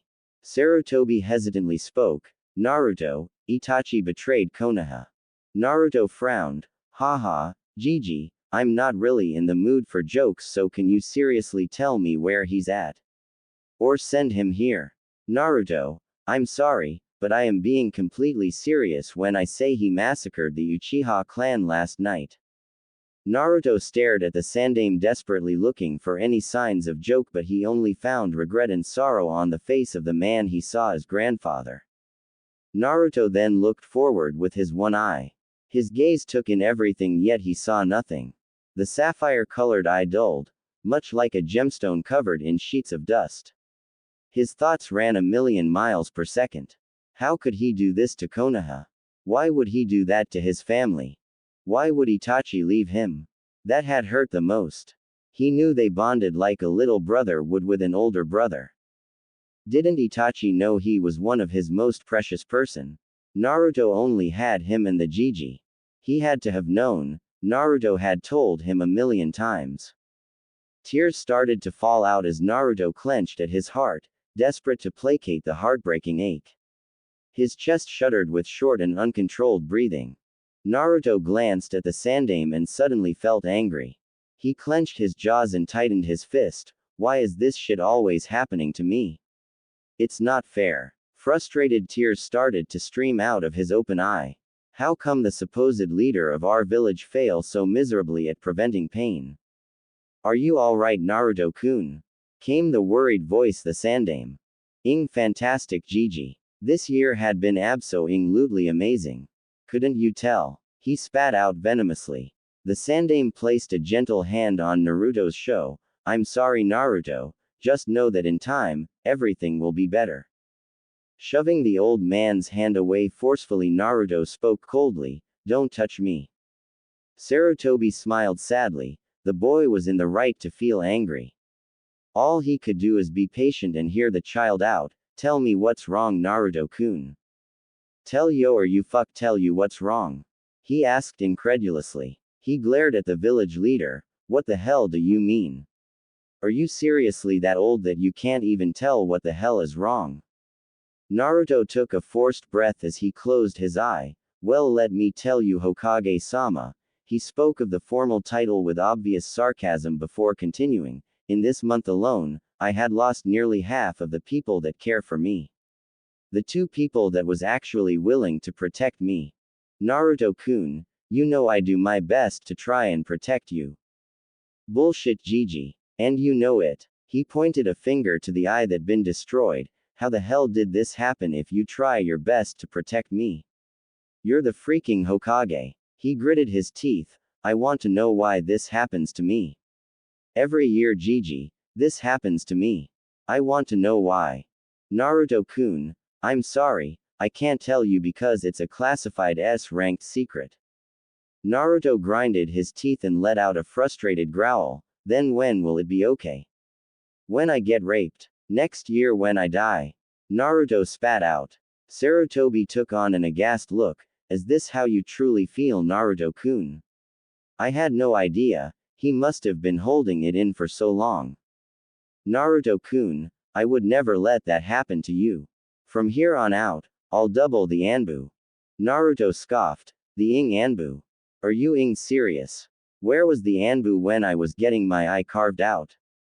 Naruto yelled with angry tears rolling down his face. He was about to continue his angry ventilation when a sudden sleepiness sensation took a hold of him. Whatever, Hokage-sama.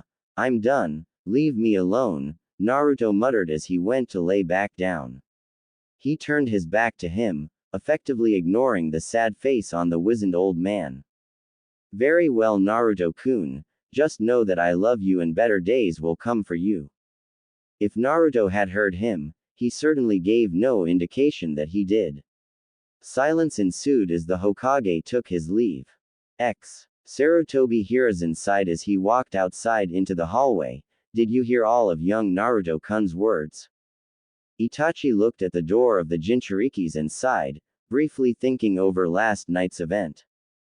Flashback starts. Itachi sighed in relief as the malevolent chakra seemed to be doing proper reconstruction of Naruto's eye. As soon as he coaxed shoved Shisui's eye into Naruto's bleeding socket, a dark and evil chakra immediately emerged and its way from Naruto's navel area to up his chest and slithered along the neck until it finally went towards his orbital socket. Almost immediately, the burnt skin of Naruto's returned to its natural tanned hide. Tendrils reconnected themselves along with various muscles and connective tissues. As this was happening, Naruto screamed only to have it turn into a pitiful whimper. Itachi closed his eyes and sent a silent prayer to whatever kami that was out there to help the boy. To do anything to ease the boy's pain.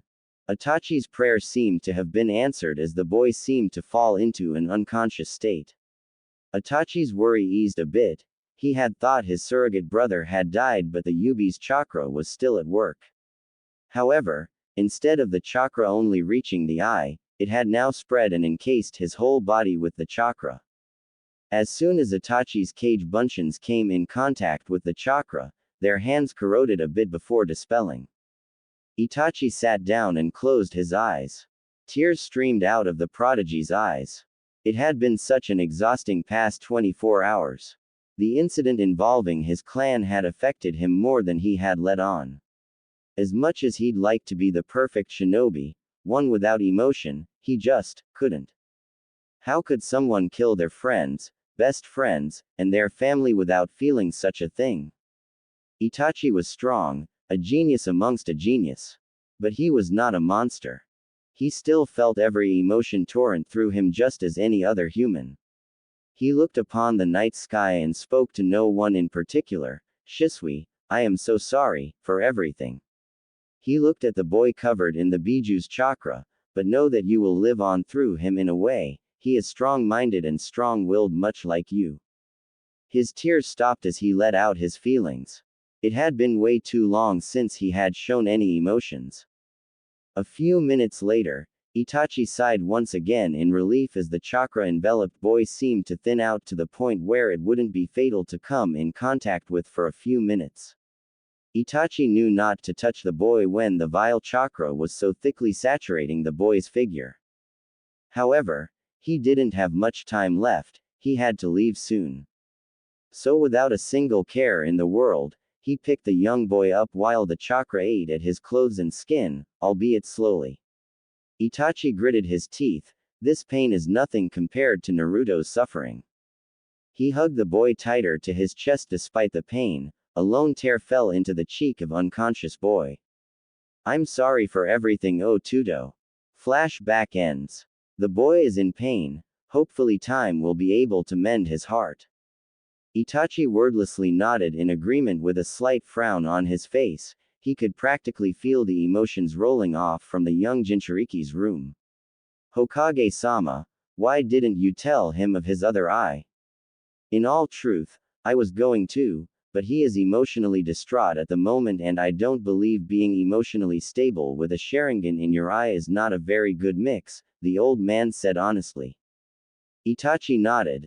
The Uchiha clan was indeed a bit unstable like that. His father, nearly all his uncles and elder were power-crazed and tended to get a bit crazy. Shaking his head from his thoughts. Will I be allowed to see him one last time? Sarutobi hesitated before shaking his head. Itachi, I'm sorry, but you can't now. I know this isn't how you wanted to leave the village, but for Konoha's sake, you need to go. Again, I can't express how sorry I am for making you shoulder this whole ordeal. I knew what consequences my decisions would reap. I am happy to be of use, Hokage-sama. I will be in contact with you soon. Sarutobi watched as the loyal but now missing ninja, bow before turning to leave. But before Itachi made use of a shunshin, he spoke softly but clearly. Please watch over them both, Hokage-sama. With that being said, Itachi Uchiha left the place he had called home for his whole entire life. Konohagakure no Sato would now be nothing but a memory. Naruto felt himself being reeled from his dream into the real world. Eventually, after his little rant with the Hokage, he had fallen asleep. Lying down and closing your eyes for an extended period of time would eventually do that to you, he supposed. He sighed as he recollected the events that had happened before he childishly ignored the Hokage, the one person who he had considered family. Ayame Ne-chan and Tuki Ojisan were close in terms of bonds, but the Hokage Jiji was his Jiji, damn it. He needed to apologize. As if sensing his inner turmoil, several knocks were heard, followed the sound of the door opening announced someone was coming in. Naruto glanced up with his one good eye and saw the telltale sign of the village leader's robe. Despite his thoughts of making amends with the old man, he childishly pouted and turned his head away immaturely. Hey, before anyone judges, he is a child and he most definitely is immature. And besides, it's tough to forgive someone. The Sandaime, seeing that Naruto seemed to have lost most of his previous night's hostility, smiled. How are you feeling, Naruto-kun? Better, came an impassive voice. Ma, Naruto-kun, for much longer are you gonna keep this angry facade up? What? How can you ask me something like that, especially? Naruto began ranting. The Sandaime spoke quickly. Ahem, you have your other eye, but you're an idiot. When I went through the most out of anyone. Wait, what? Sarutobi simply chuckled before answering. I believe you heard correctly. Are you high out of your mind, old man? Sarutobi Hiruzen sweat dropped. Naruto, I am very much serious and very much sobered. You have 2 functional eyes. 2 functional eyes would mean I can see out of both sides, Jiji, Naruto blatantly pointed out.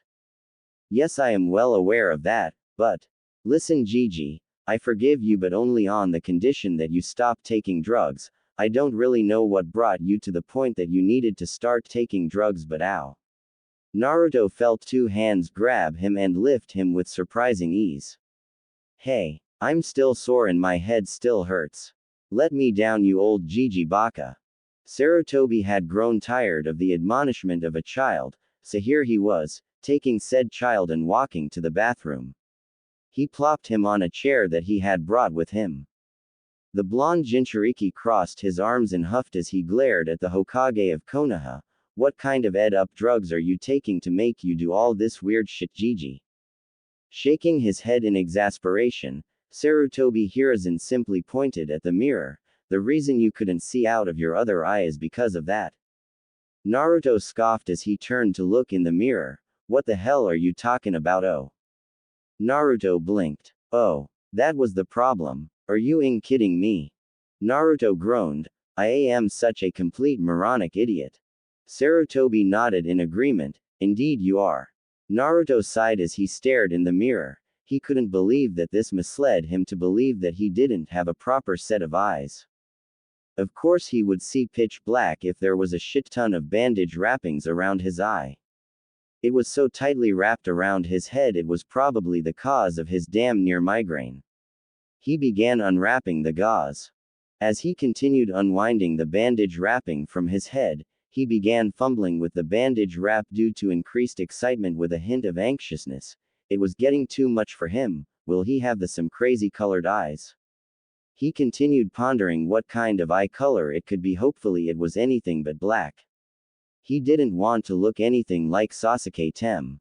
Oh, maybe it'd be a vibrant green like Sakura. Oh. Or maybe even gold. Yeah, gold would be cool. He had just unfinished wrapping the bandage and leaned forward with anticipation to scrutinize every little detail of change. Except, there was no change. Staring back at him was the exact eye that should have been completely decimated from existence. Right. Thinking back, he couldn't really remember what became of his eye that night. It was sort of tough with, well, you know. Anyways, back to reality, where nothing was different. He edged his face to the side and blinked furiously. Jiji. Is this my eye? It looks exactly the same. The Sandaime found himself chuckling once again. No, my boy, that eye belongs to the one and only Shisui Uchiha. Do you know of him?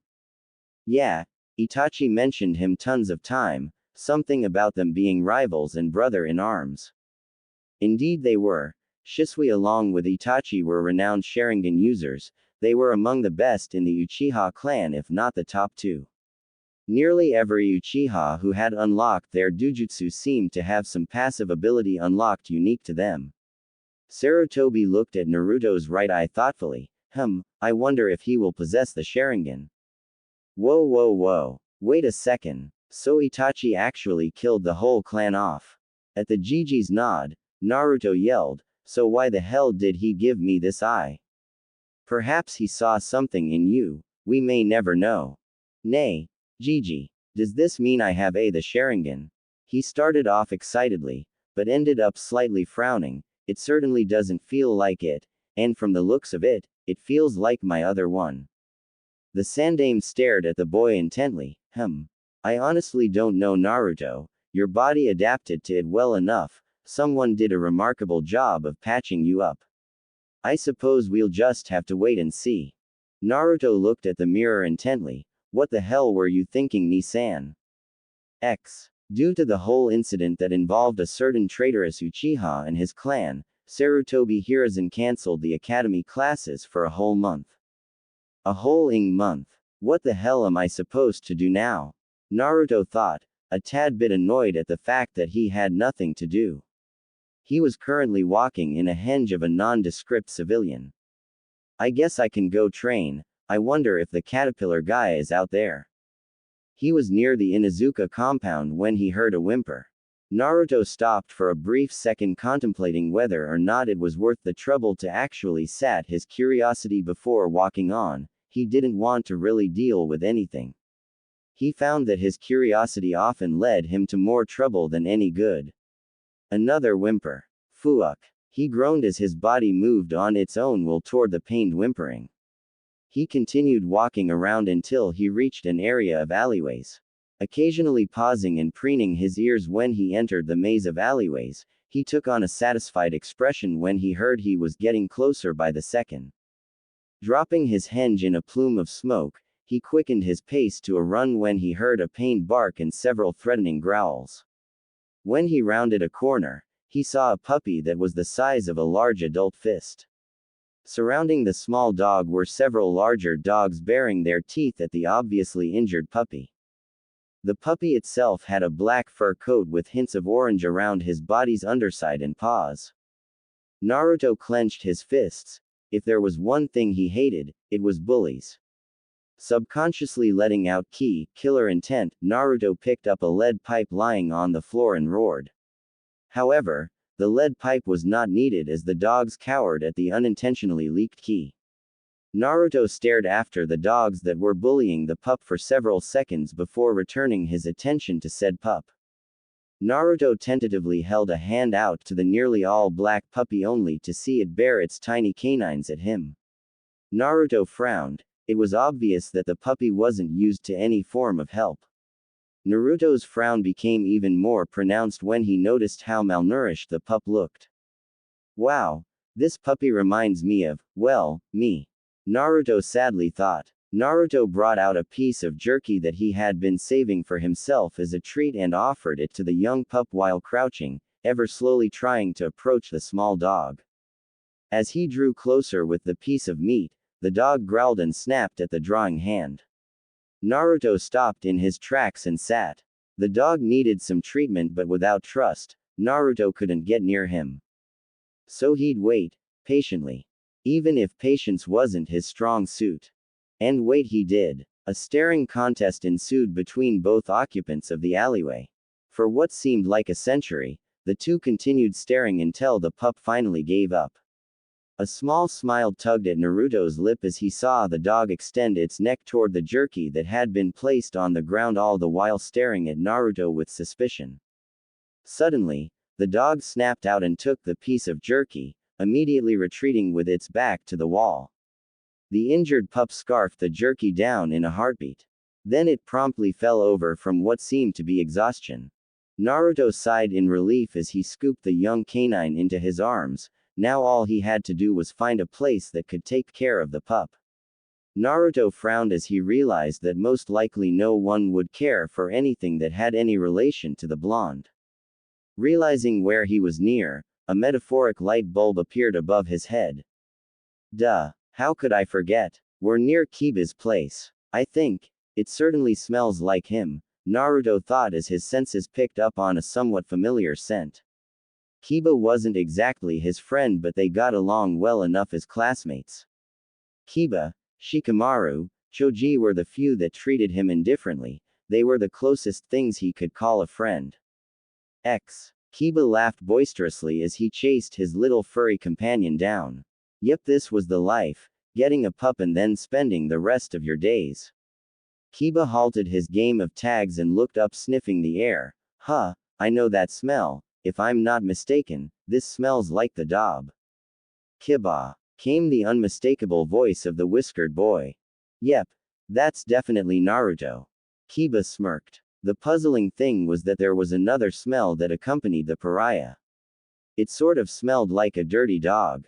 Kiba wrinkled his nose and narrowed his eyes, he also smelled a bit of blood. His suspicions were confirmed as Naruto came running around the corner panting with a bundle of fur in his arms. Kiba, immediately jumping to conclusions, started screaming accusations at the Jinchuriki. If it weren't for the severity of the situation, Naruto would have rolled his eyes. Instead, he ran up to the red-marked face-tatted boy and gave him a good and solid kick between the legs. Kiba's scream changed from accusing screams to a pained one. Naruto winced. No guy should ever have to go through that. Meh, whatever, it had to be done. Well, there were probably some other ways that Naruto could have stopped the incessant rambling of the Inuzuka heir, but he didn't really have time. So one kick to the family jewels would have to do. Naruto then explained, listen here you. I found this pup being manhandled by some bigger dogs, so I went and rescued it, you jerk. At this, Kiba weakly nodded and groaned in pain. Anyways, I don't really know any hospitals or vets near here, so this is probably the best choice. Naruto lied. He was fully aware of the various medical treating establishments, but he knew they didn't like him for some odd reason he himself couldn't depict. So that's why I'm here. This pup needs to be treated and you were nearby, so here we are. Now get up and treat the pup, you wimp. Naruto finished in a somewhat rushed manner. It'd do no good to be caught around hanging here. He didn't know how much of the shinobi populace hated him, but he wasn't willing to find out if the Inuzuka clan shared the hatred. Naruto helped his classmate up and thrusted the dog into the boy's arms, so I can trust you to handle it right. Kiba nodded and closely examined the puppy. The puppy was bleeding, but it wasn't too severe. If anything, the cause for the unconsciousness might have been a slight infection or malnourishment, possibly both. Upon further observations, Kiba's eyes widened. Oi oi oi. This is a Tibetan Mastiff and Grey Wolf hybrid. Naruto, where the hell did you find this pup? This is super freaking rare, Naruto. Kiba looked up to find the sun-kissed blonde gone. Kiba sighed, whatever, I'll just take it to mom. Come on Akamaru, let's get going. Naruto jabbed his punches repeatedly, trying to recreate the same image he had seen with the caterpillar man. Naruto had been at it for weeks, but he wasn't improving nearly fast enough. When Naruto had saw the man exert rapid kicks and punches against some training posts, the whiskered blonde had stood watching in awe. The man's punches and kicks were so ferocious, air seemed to have coated his movement with friction due to the intense speed. As soon as the punch or kick extended as far as it would go, the air that coated his hand would then slam into whatever was in the direction of his kick or punch. Apparently, the man in green was just going that fast and strong. It had been a whole day since the incident with the puppy, and every day since then, Naruto had been working on his taijutsu. Well, he was trying to, but he didn't know how to make himself as fast as the caterpillar man. Quite frankly, it was pissing him off. Naruto let out a frustrated growl. How the hell does he do it? Is he even human? Like how the hell does someone? Hello my youthful friend. Came a booming earnest voice. Naruto paled. Shit. Naruto turned and faced the eccentric man as he forced a tight smile on his face. Hello sir. The man let out a booming laugh. Haha. My dear youthful friend, there is no need to address me in such a manner. It is most certainly an unyouthful feeling to be addressed as such. You can address me as the Green Beast of Konoha. Or rather than that, you can call me by my other youthful moniker. That title is nothing other than Konoha's noble beast. Meta Guy, the mighty green Konoha gentle beast at your service. Naruto's sweat dropped. This guy is weird as hell, I better get the hell out of here. Okay, Guy-san, I was just going to go and leave, so pardon me. Suddenly, the exuberant demeanor of Guy ceased to exist as a more ominous presence exuded from his person. Why must you go? You seemed keenly interested in my training. It is certainly most unyouthful for someone to watch someone with introducing themselves beforehand. Naruto gulped and paled once more. Shit. He knew. He's probably gonna kill me. I don't stand a chance against someone like him. What the hell should I do? Should I try and run or should I just apologize and get my beating now? Deciding that running away might incite a more brutal beating, Naruto kneeled and bowed, touching his forehead to the ground. Visibly shaking, Naruto managed to crack out an apology in a broken voice. I am sorry, sir. I was just training when I stumbled upon you, sir. Please don't hurt me too much. Guy frowned. The voice was quiet and broken. Just what have they done to you, Naruto-kun? He wished he could have been there for the boy, but as one of Konoha's top Junin, Guy was forced to do many A2S ranked mission. Hence the reason he wasn't in Konoha majority of his time. He knew of the rotten behavior of the villagers and various shinobis, but he never expected the usually cheerful boy to be this broken. Guy could see the fear and shame in the boy's eyes. The sorrow and the suffering. Guy shook his head and took on his usual exuberant manner. It would do no good for him to reprimand the boy. Naruto waited with his head bowed, trembling with unbridled fear.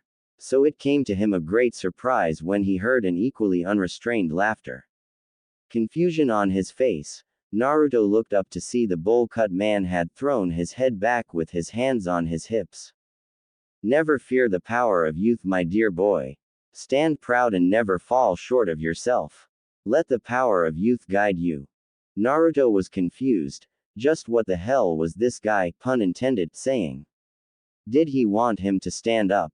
Naruto slowly got up, all the while watching the man rant on about the springtime of youth. Seeing that the man didn't seem to focus on him, Naruto slowly backed away before turning to leave. As Naruto walked away, he let out a sigh of relief. That guy was dangerously happy. In fact, if he hadn't gotten away in time, Naruto was sure he would have been involved in some bat crazy shit with that. A strong grip found itself on Naruto's shoulder, effectively stopping him from moving. Yep, Kami sure must have hated him. And where are you going, my friend? With the springtime of youth guiding us in the will of fire, we shall be the greatest noble gentle beasts to have ever lived. Yep, it was confirmed. Kami hated him all right. Naruto fell face first into the grass and groaned as every muscle in his body screamed in protest to any movement. He had spent 2 weeks with Guy-sensei and found it to be the worst idea ever. Apparently, Guy-sensei knew all along that Naruto had been watching him train. So Naruto had asked why it took so long for him to actually confront him if the man knew he was there the whole time. His answer was absolutely absurd. Youth. That was all he said. Literally. Youth. With a big questioning tone ending the answer. What kind of backwards answer was that? Whatever. Naruto knew he couldn't possibly understand anything about the strange man. The man was just too damn youthful. That was the most appropriate way Naruto could put it. Well, there were other words he could use to describe the man, but it was borderline insulting, if not insulting at all. The conversation steered to Naruto and Guy actually introducing themselves to each other. That in turn led the conversation about why Naruto was watching him. Hesitantly, Naruto told him he was trying to train himself by watching the Junin, because no one ever tried to help him. Waterfalls gushed out of Guy's eyes as he embraced the Jinchuriki into an extremely bone-crushing hug. screaming things along the lines of how youthful this generation was and how everyone was unyouthful for neglecting the hidden gem that was Naruto. Naruto felt touched even though he was running out of air. The pressure was immediately released and he was given some space as Guy kneeled and placed both his hands on the blonde's shoulder. Naruto hurriedly replaced the oxygen that was sorely missing in his lungs. My dear youthful Naruto-kun. I would be honored to have you under my tutelage. Please accept my youthful plea. Guy all but begged. Bewildered, Naruto simply nodded and rushed out a carefree, sure Guy-sensei. Just stop crying for please. Unbeknownst to Naruto, those words would forever indebt him into a cycle of torture for Kami knows how long. That very same day, Guy-sensei decided that the free time Naruto had for the rest of the month due to the Uchiha massacre incident should be taken advantage of. Every single second of it. So Guy had Naruto stretch out right then and there, right before forcing him into a brutal workout regimen. Push-ups on top of push-ups, sprints after sprints, sit-ups after sit-ups. It was a continuous cycle of plyometrics exercises that uses body weight as the primary conditioning factor. That was his first day training with Guy-sensei and his body was absolutely destroyed. He could barely get home and once he did, he simply sat in the tub with the showerhead running. He was so goddamn tired that he almost fell asleep in the bathtub. A freaking bathtub. Of course, the very next day, he found himself going back to that training ground like Guy-sensei had told him to. To his horror, he found that he would be put through the same damn torturous routine. Only with added repetition of all the exercises. This repetitive yet grueling training routine continued for the rest of the first week. When Naruto had asked why all he was doing basic exercises, Guy just looked at him with a knowing look. Ah, my dear Naruto-kun, you must be patient, but I suppose I could tell you so your youth doesn't diminish. This week was dedicated to enhance your physical traits, especially your speed. We will continue this for the rest of this week before I teach you my own personal style. Guy finished with a cheery smile in his patent nice guy pose. Naruto ignored the hideous pose with stars in his eyes, your own personal style. Yada. I'm gonna be such a badass dadbayo. Guy chuckled before beaming with his ultra-white teeth, indeed Naruto-kun. We will indeed reach the peak of youth. Pumped up, Naruto cheered with his exuberant sensei, completely unaware of the torture training he was in for. Yo Gigi. Sarutobi Hiruzen smiled and looked up to the source of the voice. Ah, hello Naruto-kun. How are you? I'm feelin' pretty youthful, dadbayo. Instantly hearing the word, youthful, the sandame stood in front of Naruto with a very serious look on his face. How far did you fall Naruto? How deep has he rooted his influence into you? I will not allow for this treachery to stand. Nani. What the hell are you talking about Gigi? Empty your belongings right now. The village leader screamed. Needless to say, when the most powerful ninja in the entire village, and arguably the entire elemental nation screamed at you in a wild and crazed manner, you obey. Without missing a beat, Naruto threw out all his stuff, which wasn't a lot, just a bunch of random snacks and a green leotard suit that he had received from Guy-sensei several moments ago. Immediately spotting the heinous clothing apparel, the man known as the professor weaved through rapid hand signs before screaming, Kaden, Gokakyu no Jutsu. Fire release. Great fireball technique. A giant ball of flame crashed into the leotard, effectively obliterating it from existence. Sarutobi Hiruzen sighed as he plopped down into his seat. He wiped a sweat that had been rolling down his forehead. Phew. Crisis avoided, right Naruto-kun? Naruto stared blankly at the pile of ashes in front of him. Sure, if you say so Gigi. The sandame clasped his hands together with a serene smile on his face. Now Naruto-kun, what did you come here for? Or is this just a surprise visit? Naruto's sweat dropped at the fact that the village leader was pretending that the event of what just transpired didn't even happen.